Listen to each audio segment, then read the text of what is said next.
ka deputet që sa më shpejt të konstituojnë kuvendin dhe pas konstituimit të krasin e raportim atë bord i cili mon nuk përfaqëson as në interes qytetarëve të Republikës Kosovës.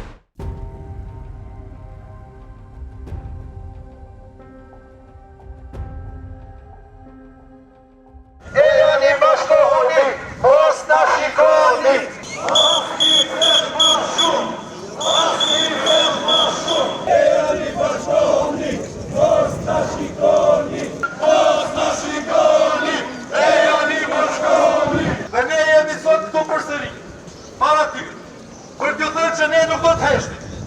Nuk ka lidhja, jemi shumë apart. Ne jem ata të cilët nuk do të ndalim zëritu.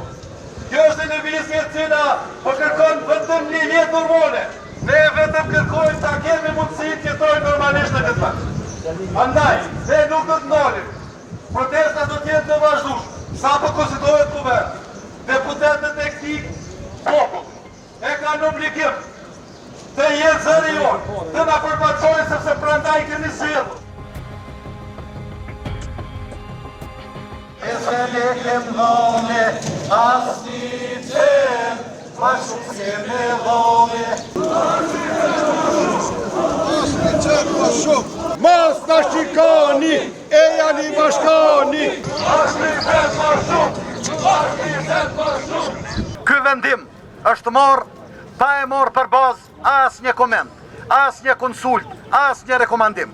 Përfshi pa e marrë për bazë komentet e presidentës, të avokatit të popullit, të Ministrisë e Ekonomisë edhe që kanë qenë tepër të varfëra, të oda o ekonomike, të OJQ-ve, të bizneseve dhe të qytetarëve të Republikës së Kosovës. Andaj, kërkojmë shkarkim.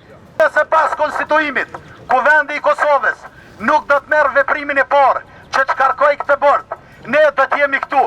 Veprimet tona do të përshkallëzohen dhe nuk do të mundsojnë të kenë qasje në tempullin e përfaqësimit qytetar, sepse ata duhet aty të na përfaqësojnë ne. Dhe jo vetëm ky institucion, por secili institucion që pengon në shkarkimin e këtij bordi, në anulimin e kësaj vendimarrje të paligjshme, do të përballet me veprime qytetare, duke i penguar ata që të marrin vendime të paligjshme. Shumë shpejt, ditët e fitores janë afër. Po presim që edhe gjykata, si që potencoj Aliu, shumë shpejt të arzoj këtë vendim skandaloz i regulatorit për energjinë, por po presim pashtu edhe për këtij institucioni këtu, të cilin e kanë votu rreth 900.000 qytetarë, dhe ende nuk pa arrin ta konstituojnë që është një tort, një marrëzi. Andaj, presim nga këta deputet që sa më shpejt të konstituojnë kuvendin dhe pas konstituimit të krasin e raportim atë bord i cili mon nuk përfaqëson as në interes qytetarëve të Republikës Kosovës. Ai bord i cili është zgjedhur nga deputetët e Republikës Kosovës e deputetët janë zgjedhur nga qytetarët. Presim që sot të marrim një lajm pozitiv dhe konstituimi i kuvendit na dërgoi drejt shkarkimit të bordit të zëres dhe pas shkarkimit të kthehet prapa edhe vendimi për rritje